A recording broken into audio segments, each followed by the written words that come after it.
What's the meaning of cabbalistic?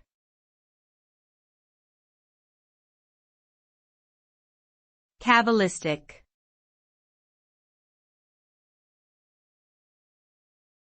Cabbalistic.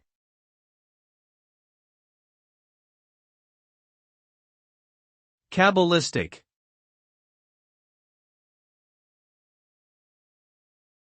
Cabbalistic.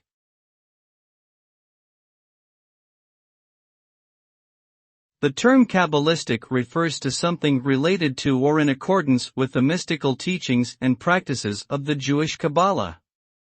The Kabbalah is a system of esoteric teachings that seeks to explain the nature of the universe and the relationship between God and humanity.